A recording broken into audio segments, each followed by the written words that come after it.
साथियों, एक केस जो काफ़ी वक्त पहले सामने आया था कि मुलाजमतों में और तकर्रियाँ हासिल करने में, अपॉइंटमेंट लेटर्स हासिल करने में एक बहुत बड़ा फ्रॉड एक बड़े इदारे के अंदर हुआ था। उसमें तहकीकात आगे बढ़ी, कार्रवाई हुई तो पता चला कि ये छोटा मामला नहीं, इसमें बहुत बड़ी मछलियाँ हैं जिनने ये सारा काम किया है और न जाने कितने लोगों से पैसा लिया गया है। एंटी करप्शन ब्यूरो की जानिब से जम्मू कश्मीर के अंदर एक चार्जशीट फाइल की गई है special court anti corruption court Baramulla के अंदर, याद रखिएगा नॉर्थ कश्मीर के अंदर।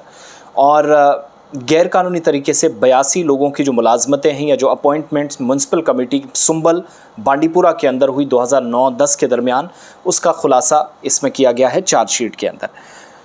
वेरिफिकेशन चल रही थी, पता चला था कि इन्फॉर्मेशन जो है अर्बन लोकल बॉडीज़ के अंदर पूरे कश्मीर के अंदर बड़े पैमाने पर गड़बड़ी हुई है, बदनवानी हुई है, बदनज़मी हुई है, बदइंतज़ामी हुई है, इर्रेगुलरिटीज़ हुई हैं।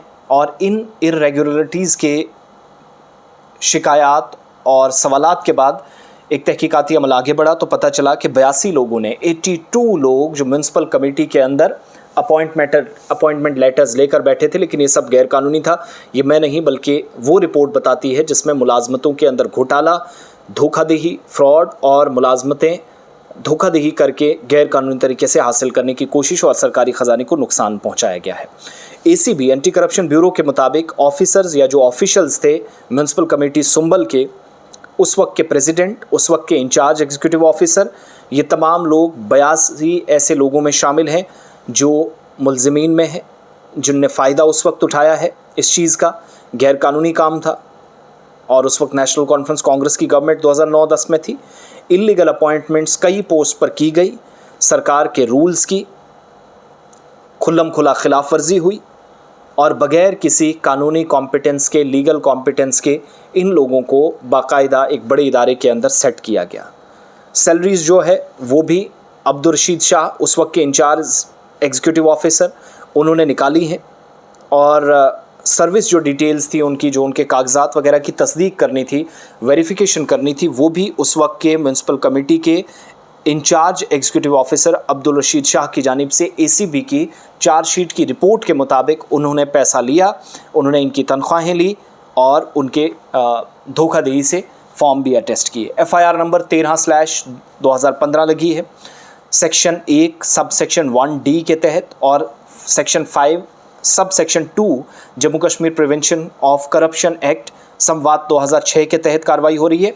सेक्शन 120B के तहत 201 रणबीर पिनल कोड के तहत बारामूला पुलिस स्टेशन, जो अब एसीबी बारामूला कहलाता है, वहाँ पर ऑलरेडी ये केस चल रहा और इन्वेस्टिगेशन में पता चला कि बग़ैर किसी एहतसाब के, बग़ैर किसी शफाफियत के ये जो सारा रिक्रूटमेंट का प्रोसेस है, मुलाजमतों में धोखा है, वो किया गया और 82 लोगों को इन जगहों पर लगाया गया। कई पोस्ट पर इनकी तकर्रियाँ हुई, ना तो वो सैंक्शन हुई थी और ना ही कहीं शेड्यूल में थी। 2008 के रिक्रूटमेंट रूल्स के मुताबिक फिर भी 82 लोगों को एडजस्ट किया गया।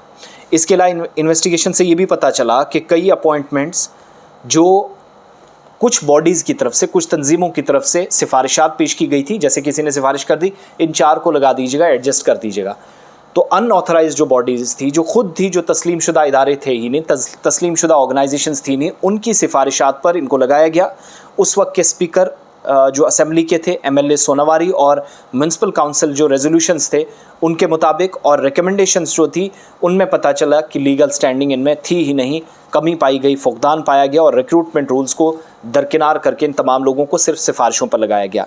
पिक एंड चूज़ वाली पॉलिसी हुई, सिलेक्ट उन कैंडिडेट्स को किया गया जो मनपसंद थे, जो किसी को पसंद थे। स्पीकर साहब को थे, MLA सोनावारी साहब को थे, इंचार्ज म्यूनसिपल काउंसिल के थे। यानी मैं इसीलिए शुरुआत में ही कह दिया था कि ये छोटा मामला नहीं है, ये ऊपर से नीचे तक हुआ है और पूरे कश्मीर के अंदर ये शिकायतें हुई थी। Housing and urban development department के अलावा जम्मू कश्मीर के अंदर पूरे कश्मीर में अर्बन लोकल बॉडीज़ में या म्यूनसिपलिटीज़ में, काउंसिल्स और कमेटियों में बड़े पैमाने पर ये धांधलियाँ हुई हैं। इसके अलावा एसीबी ने यह भी बताया कि Jammu Kashmir urban local body institution management service recruitment rule 2008 और जम्मू कश्मीर म्यूनसिपल एक्ट 2000, इन दोनों की खिलाफ वर्जी हुई।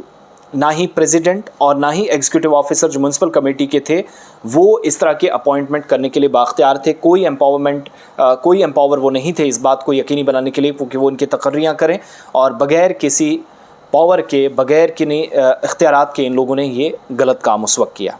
इसके अलावा इन्वेस्टिगेशन से पता चला कि सरकार ने सैंक्शन दी अब्दुल रशीद शाह को प्रोसिक्यूट करने के लिए, जो रिटायर हो चुका था लेकिन बाद में फिर से लगाया गया। हाई कोर्ट के ऑर्डर के मुताबिक काम हुआ। 5 जून 2025 को एसीबी एक चार्जशीट फाइल करती है जिसमें पता चला कि गुलाम अहमद वानी उर्फ गुलजार उस वक्त के president municipal committee Sumbal, Abdul Rashid Shah उस वक्त के इंचार्ज एग्जीक्यूटिव ऑफिसर और 82 मुस्तफीदीन या लाभार्थी या 82 बेनिफिशरीज जो थे, इन तमाम लोगों ने गलत तरीके से जॉब्स हासिल की और इसमें ऊपर से कार्रवाइयाँ हुई, इनकी सिफारिशात हुई, पिक एंड चूज़ वाली पॉलिसी हुई। ये मैं नहीं, एसीबी की चार्जशीट कह रही है। और सेक्शन 5(1)(d) और 5(2) Jammu Kashmir prevention corruption act और सेक्शन 120(b) और 201 RPC anti corruption code Baramulla के अंदर चार्जशीट फाइल की गई, उसमें तस्दीक हुई है। यह हालात हैं। अब अगर ज़रा से भी कहीं पर एंटी करप्शन ब्यूरो में भी इदारों के अंदर थोड़ी सी भी शर्म बची है तो फिर वो कार्रवाई भी तेज़ करेंगे। 15 साल बाद आप खुलासा कर रहे हैं, बाकी इदारों का क्या? ये तो एक छोटा सा इदारा है। पूरे कश्मीर के अंदर ऐसे हालात थे, शिकायतें आपके पास पहुंची, हमें उम्मीद है जल्द उनमें भी रिपोर्ट्स आएंगी। और साथ में जो हम लोग हैं, we are expecting more such cases कि आएंगे। ये जो ब्लैक शीप्स हर डिपार्टमेंट के अंदर हैं, कम से कम बाहर निकलें। अकाउंटेबिलिटी, ट्रांसपेरेंसी और वो जो एहतसाब की हम बात करते हैं, शफाफियत के निज़ाम के अंदर बात करते हैं, वो बरकरार रहे। और जो सेंटिटी होती है, जो किसी इदारे की शान व शौकत होती है, इज़्ज़त होती है, उसको भी बरकरार रखा जाए। और आम शहरियों को जो बाद में, अब देखिए यहाँ कई लोग रिटायर हो गए इंक्लूडिंग इंचार्ज, बाद में फिर लगाए गए, रीइंस्टेट किया गया हाई कोर्ट के ऑर्डर के बाद। तो ये हालात इस वक्त हैं और इन केसेस में अब जाकर बड़ा खुलासा हो रहा है।